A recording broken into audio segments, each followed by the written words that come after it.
నమస్కారం metro news కి స్వాగతం ముందుగా ముఖ్యాంశాలు రాష్ట్ర పురపాలక శాఖ మంత్రిగా బాధ్యతలు చేపట్టిన నారాయణ పాత మాస్టర్ ప్లాన్ ప్రకారమే రాజధాని నిర్మాణం కొనసాగుతుందని వెల్లడి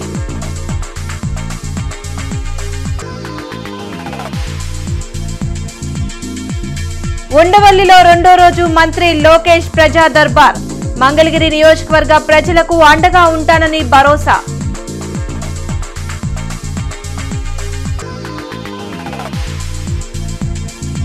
వైద్య ఆరోగ్య శాఖ నిధుల్ని గత ప్రభుత్వం దారి మళ్లించింది రాష్ట్ర వైద్య ఆరోగ్య శాఖ మంత్రిగా బాధ్యతలు స్వీకరించిన సత్యకుమార్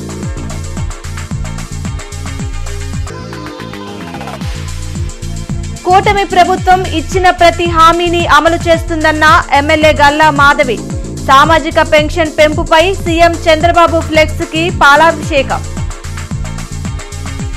రాజధాని నిర్మాణంలో మొదటి దశను 2.5 ఏళ్లలో పూర్తి చేస్తామని మంత్రి నారాయణ ప్రకటించారు పాత మాస్టర్ ప్లాన్ ప్రకారమే నిర్మాణాలు జరుగుతాయని స్పష్టం చేశారు వెలగపూడి సచివాలయంలో రాష్ట్ర పురపాలక శాఖ మంత్రిగా నారాయణ బాధ్యతలు చేపట్టారు పెండింగ్ లో ఉన్న బిల్డింగుల నిర్మాణాలను పరిశీలించి సత్వరమే వాటిని పూర్తి చేస్తామని చెప్పారు 3600 కిలోమీటర్ల రోడ్డు నిర్మాణం త్రాగునీటి వసతి కల్పనను పూర్తి చేయనున్నట్లు తెలిపారు రాజధాని అమరావతిలో జరిగిన దొంగతనాలపై విచారణ చేపడతామని అన్నారు ఈ సందర్భంగా మంత్రి నారాయణను పలువురు అధికారులు రాజధాని రైతులు అభినందించారు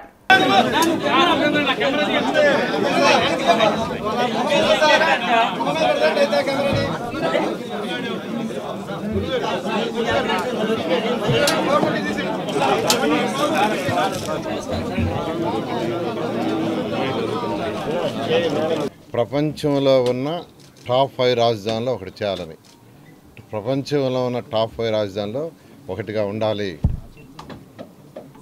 ఒక డిజైన్లే కాదు ఇక్కడ చేసే ప్రతి పని వల్ల ఆర్థికంగా రాష్ట్రం డెవలప్ కావాలి ఇక్కడ ఏ యాక్టివిటీ చేసినా దానివల్ల రాష్ట్రంలో ఉన్న పాత జిల్లాలు 13 జిల్లాల్లో ఆర్థికంగా పెరగాలి ఇప్పుడు రాజధానిలో రోడ్లు డ్రైన్స్ చాలా వరకు కట్టారు బిల్డింగ్స్ కట్టారు దాంట్లో ఎంత డ్యామేజ్ జరిగిందో చూడాలా ఆ డ్యామేజ్ ఎవరు చేశారో చూడాలా దీని అందరికీ ఒక యాక్చువల్గా అధికారులతో కూర్చొని డిస్కస్ చేసి దానికి ఒక యాక్షన్ ప్లాన్ చేసి ఇందులో దాదాపు 3600 కిలోమీటర్ల రోడ్డు డిజైన్ చేసింది 3600 కిలోమీటర్లు పెద్ద రోడ్లు కావచ్చు చిన్న రోడ్లు కావచ్చు కాలనీలో రోడ్డు కావచ్చు ఆ రోడ్లు కానీ వాటికి సంబంధించిన మౌలిక సదుపాయాలు అంటే రోడ్డు అంటే ఉత్తర రోడ్డు వేయటం కాదు దానికి డ్రింకింగ్ వాటర్ కానీ అండర్ గ్రౌండ్ సివరేజ్ లైన్స్ కానీ ఎలక్ట్రికల్ లైన్స్ కానీ ఇవన్నీ అయితేనే అది అవుతుంది అవి కానీ ఉండవల్లిలోని తన నివాసంలో ప్రజా దర్బార్ని మంత్రి నారా లోకేష్ రెండో రోజు నిర్వహించారు మంగళగిరి నియోజకవర్గ ప్రజలు తమ సమస్యలను ప్రజా దర్బార్లో మంత్రి దృష్టికి తీసుకొచ్చారు గత ప్రభుత్వం ఫీజు రియంబర్స్మెంట్ సక్రమంగా చెల్లించనందున తన సర్టిఫికేట్లు కళాశాలలోనే ఉండిపోయాయని ఓ స్టూడెంట్ ఫిర్యాదు చేశారు ఇల్లు కేటాయించాలంటూ పలువురు మంత్రి లోకేష్ కు వినతి పత్రం అందించారు సమస్యల పరిష్కారంకు తగు చర్యలు తీసుకుంటానని బాధితుల్లో మంత్రి భరోసా కల్పించారు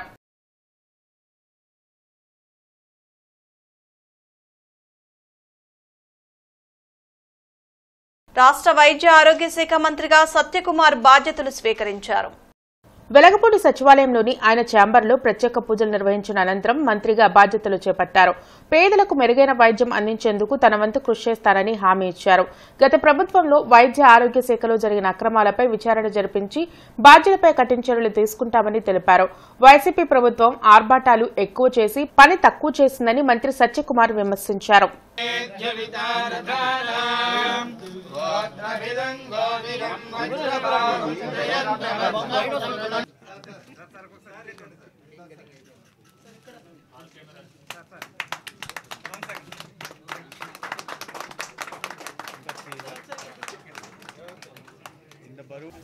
ప్రజలందరికీ కూడా అర్హులైన ప్రతి ఒక్కరికి మెరుగైన వైద్యం అందించడం పిఎస్సీల నుంచి సిహెచ్సీల దాకా ప్రతి ప్రభుత్వ ఆసుపత్రుల్లో కూడా మౌలిక సదుపాయాల కల్పన చేయడం ప్రతి ఆసుపత్రిలో మెడికల్ ఎక్విప్మెంట్ కావాల్సిన మెడికల్ ఎక్విప్మెంట్ అందుబాటులో ఉండేలా చేయడం గ్రామాల్లో కూడా ఆశా ఏఎన్ఎం విలేజ్ క్లినిక్ల ద్వారా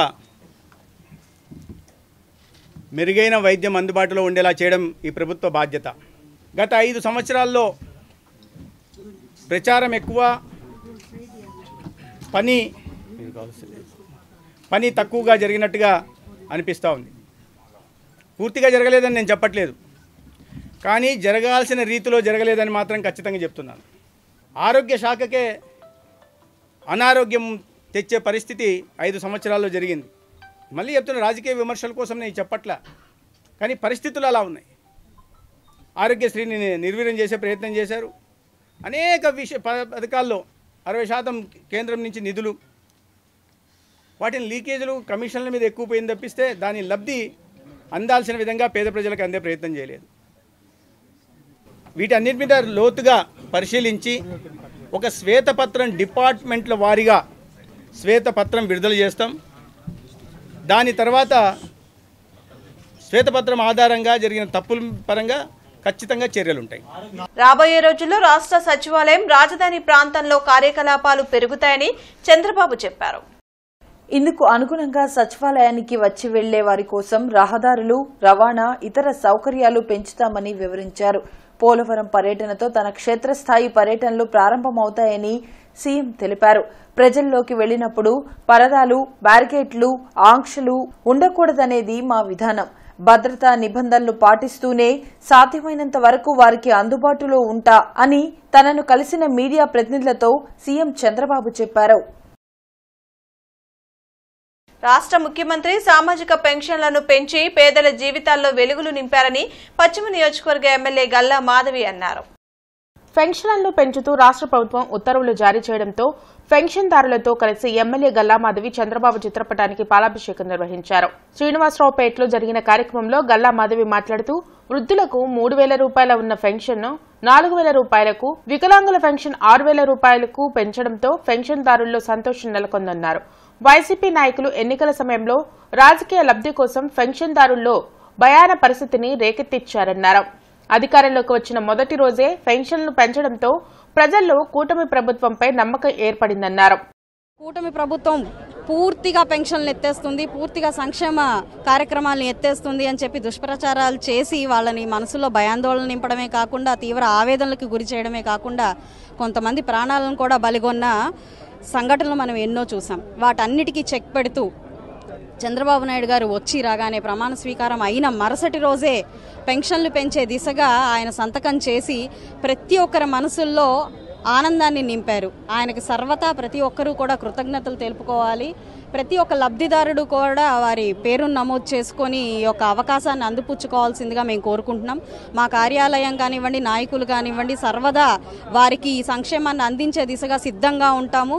ప్రతి ఒక్కరూ నిజంగా వారికి చేకూరే, వారు ఎలాంటి అంటే వారి క్వాలిఫికేషన్ దానికి దీనికి వారు అర్హులైన ప్రతి ఒక్కరూ కూడా వచ్చి దానికి కావాల్సిన పత్రాలని అందించి వారి యొక్క సంక్షేమాన్ని తీసుకోవాల్సిందిగా, అందిపుచ్చుకోవాల్సిందిగా నేను ప్రతి ఒక్కరిని కోరుకుంటూ, కేంద్రంలో కీలకంగా ఉన్న టీడీపీ రాష్ట్రానికి ప్రత్యేక హోదా, విభజన హామీల సాధన కోసం కృషి చేయాలని ప్రత్యేక హోదా, విభజన హామీల సాధన సమితి నాయకులు చలసాని శ్రీనివాస్ కోరారు. విజయవాడలో వామపక్ష నాయకులు రామకృష్ణ, శ్రీనివాసరావు, జయభారత్ పార్టీ అధ్యక్షులు లక్ష్మీనారాయణ ఇతర నాయకులతో కలిసి చలసాని శ్రీనివాస్ మీడియాతో మాట్లాడారు. రాష్ట్రానికి ప్రత్యేక హోదా వస్తే పరిశ్రమలతో పాటు ఉపాధి అవకాశాలు పెరుగుతాయని నేతలు తెలిపారు. ఇవాళ ఆంధ్రప్రదేశ్ రాష్ట్రంలో ఉన్న 21 సీట్లు మోస్ట్ ఇంపార్టెంట్ ఆ ప్రభుత్వం మనుగడకి. ఈ సమయం అనేది బంగారు సమయం కనుక మిస్ అయిపోయామంటే మళ్ళీ ఈ 6 నెలల సంవత్సరం లోపల కనుక రాష్ట్ర ప్రభుత్వం నయానో భయానో రిక్వెస్ట్ చేసి ఏదో మనకు విభజన హామీలు కనుక తీసుకొస్తే రాష్ట్రం బాగుపడుతుంది. రాష్ట్రం అప్పుల్లో ఉంది, అందరికీ తెలుసు. విభజన అయిన తర్వాత ఎలాంటి పరిస్థితులు వచ్చినాయో. ఈ సమయంలో ఖచ్చితంగా మనకు కావాలి విభజన హామీలు, రాయితీలు. క్లియర్ కట్గా చెప్తా ఉన్నాం, ఇవాళ కేంద్రంలో ఉన్నది నరేంద్ర మోడీ ప్రభుత్వం కాదు, ఎన్డీఏ ప్రభుత్వము. గతంలో ఉన్నంత అహంకారం కానీ లేదా అంత అధికారం కానీ ఇవాళ ఆయనకు లేవు. మీ పైన ఆధారపడి ఉన్నారు. కాబట్టి మీరు కూడా ముందుకు రావాలి. రాష్ట్రానికి న్యాయం జరిగేంత వరకు కూడా మనమందరం కూడా కలిసికట్టుగా పోరాడాలి. ఈ 10 ఏళ్లలో మాత్రం తీవ్రమైన అన్యాయం జరిగింది. విభజన హామీలు అమలు చేయలే, ప్రత్యేక హోదా ఇవ్వలే. చివరికి తెలంగాణకు మన ఆంధ్రకు ఉన్నటువంటి ఆస్తుల పంపకం కూడా సక్రమంగా జరగదు. ముఖ్యంగా ఈ రాష్ట్రంలో చూడాల్సింది యువతరానికి ఉద్యోగాలు. ఇది చాలా ముఖ్యమైన సమస్య. దేశంలో చూసినా రాష్ట్రంలో చూసినా యువతరం ఎంతో చదువుకున్నారు కానీ తగినన్ని ఉద్యోగాలు లేవు. కాబట్టి వారికి ఉద్యోగాలు రావాలంటే మన రాష్ట్రంలో పెట్టుబడులు రావాలి. పెట్టుబడులు రావాలంటే పెట్టుబడి పెట్టే వాళ్లకు రాయితీలు రావాలి. రాయితీలు ఎప్పుడు కల్పిస్తారంటే మనకు ప్రత్యేక హోదా వస్తే ఈ రాయితీలు వస్తాయి. రాయితీల ద్వారా మనకు పెట్టుబడులు వస్తాయి. పెట్టుబడులు వస్తే ఉద్యోగాలు వస్తాయి. అందువల్ల పెద్దలు చెప్పినట్టు ఇది చక్కని అవకాశం. మన రాష్ట్రంలో ముఖ్యంగా ముఖ్యమంత్రి చంద్రబాబు నాయుడు గారు, ఉప ముఖ్యమంత్రి పవన్ కళ్యాణ్ గారు వీరందరూ కూడా ఈ విషయాల్లో సంపూర్ణమైన అవగాహన. అమరావతి సాహితీ మిత్రుల సాహిత్య కార్యక్రమం SHO కార్యాలయంలో జరిగింది. బ్రాడీపేటలోని SHO కార్యాలయంలో జరిగిన అమరావతి సాహితీ మిత్రుల సాహిత్య కార్యక్రమంలో పలువురు సాహితీవేత్తలు తమ కవితలను చదివి వినిపించారు. సమాజంలో యువత పాత్ర, సంపద సృష్టి తదితర విషయాల గురించి ప్రసంగించారు. కవితలు రాసి వినిపించిన సాహితీవేత్తలను ఈ సందర్భంగా సత్కరించారు. కార్యక్రమంలో అమరావతి సాహితీ మిత్రుల సంఘం అధ్యక్షులు డాక్టర్ రావి రంగారావు, కన్వీనర్ భాగ్యలక్ష్మి తదితరులు పాల్గొన్నారు. దుర్మతి చే సంపద, చెడు అర్థములు, దుర్మతి చే సంపద, చెడు భావాలు. మన వాళ్ళు పందాలు కాస్తున్నారు చూడండి, ఎలక్షన్స్కి, కోడి పందాలకి, T20 మ్యాచెస్కి. ఆ దుర్మతి చే సంపద, చెడు అర్థములు, ప్రమాదములు, ఇలా 10 రకాలైనటువంటి నాశనాలు, పతనం 10 మందికి ఎలా జరుగుతుందో వరుసగా చెప్పాడు. ఎంత అర్థవంతంగా చెప్పాడో చూడండి. ఓకే, ఆ విధంగా అర్థవంతమైనటువంటి భావాలతోటి what to do, what not to do అనేటువంటి భావంతో రవీంద్రనాథ్ ఠాగూర్ గారు కూడా గీతాంజలి అనే నావల్లో నోబెల్ బహుమతి వస్తుంది. ఆయన కూడా దేశ భాషలు, దేశం యొక్క ఐక్యత, దేశం యొక్క భారతీయులు చెప్తారు. ప్రతి ఆదివారం జరిగే ఆరోగ్య సభ కార్యక్రమంలో ప్రముఖ న్యూరాలజిస్ట్ డాక్టర్ నీరజ పాల్గొన్నారు. అరండల్పేటలోని అవగాహన సంస్థ కార్యాలయంలో జరిగిన ఆరోగ్య సభ కార్యక్రమంలో ప్రముఖ న్యూరాలజిస్ట్ డాక్టర్ నీరజ పాల్గొని నరాల సంబంధిత సమస్యలపై అవగాహన కల్పించారు. స్ట్రోక్ వచ్చినప్పుడు పొందాల్సిన చికిత్స గురించి వివరించారు. తలనొప్పి, మూర్ఛ, వటిగో, చిత్త వైఫల్యం తదితర సమస్యలపై సందేహాలను నివృత్తి చేశారు. కార్యక్రమంలో కొండా శివరామరెడ్డి తదితరులు పాల్గొన్నారు.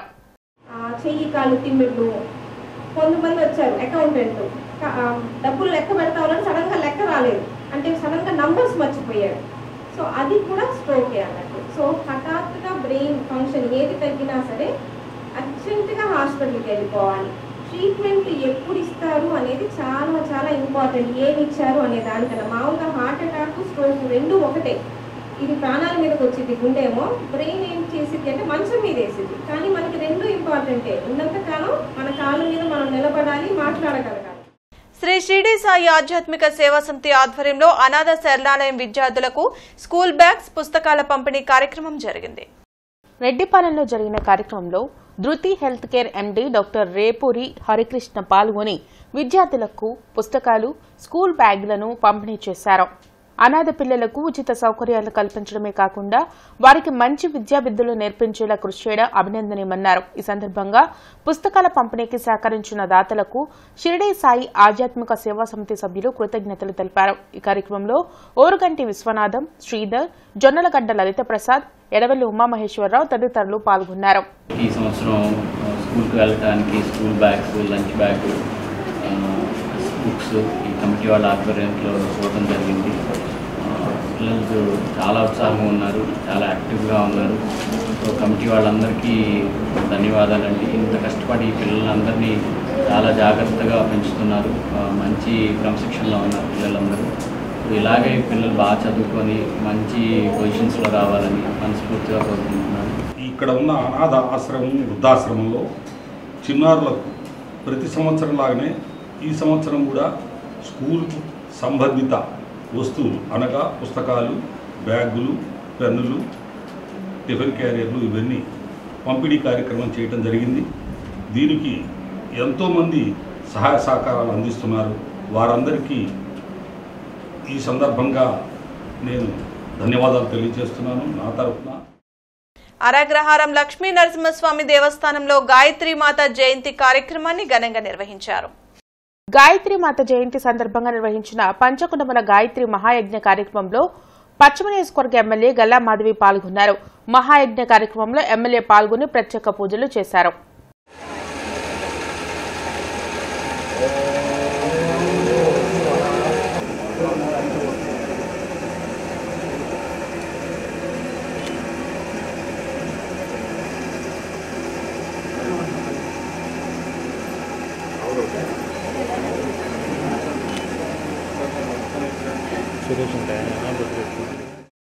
UK concept international pre school chain ని నేడు ఘనంగా ప్రారంభించారు.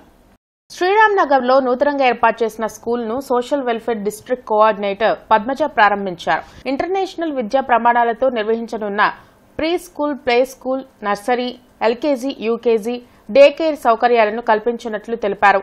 అనుభవజ్ఞులైన సిబ్బందితో ఏసీ క్యాంపస్ ను అందుబాటులో ఉంచినట్లు చెప్పారు. కార్యక్రమంలో principal Sandhyarani, vice principal Jhansi తదితరులు పాల్గొన్నారు.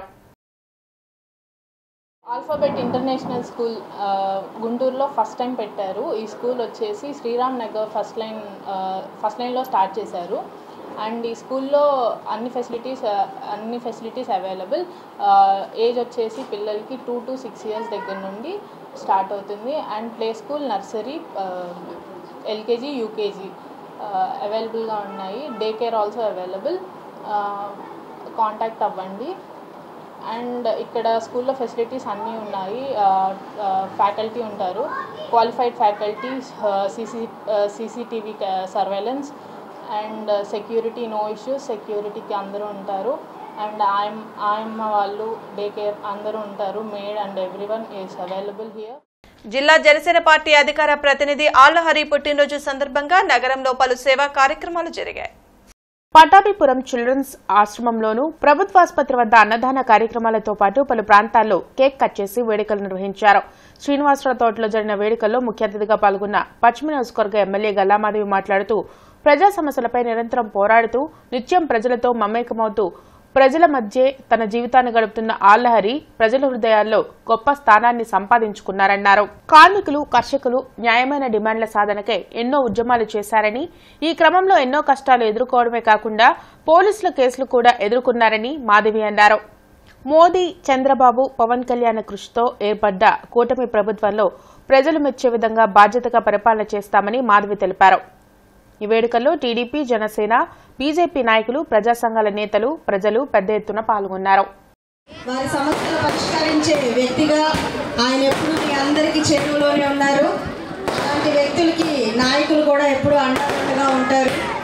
కాబట్టి మన విజయాన్ని సాధించుకున్నాం. చంద్రబాబు నాయుడు గారి మిషనరీ, పవన్ కళ్యాణ్ అన్నగారి కృషి, లోకేష్ అన్నగారి కృషి, కార్యకర్తల యొక్క సహన కృషి ఈరోజు మనకు ఒక అద్భుతమైన చారిత్రాత్మకమైన ఘన విజయాన్ని సాధించిపెట్టింది. వార్తలు ముగించే ముందు ముఖ్యాంశాలు మరోసారి. రాష్ట్ర పురపాలక శాఖ మంత్రిగా బాధ్యతలు చేపట్టిన నారాయణ పాత మాస్టర్ ప్లాన్ ప్రకారమే రాజధాని నిర్మాణం కొనసాగుతుందని వెల్లడి.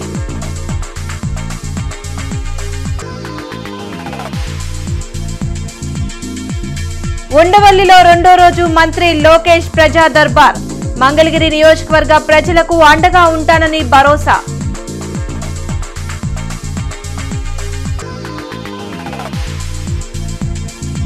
వైద్య ఆరోగ్య శాఖ నిధుల్ని గత ప్రభుత్వం దారి మళ్లించింది. రాష్ట్ర వైద్య ఆరోగ్య శాఖ మంత్రిగా బాధ్యతలు స్వీకరించిన సత్యకుమార్.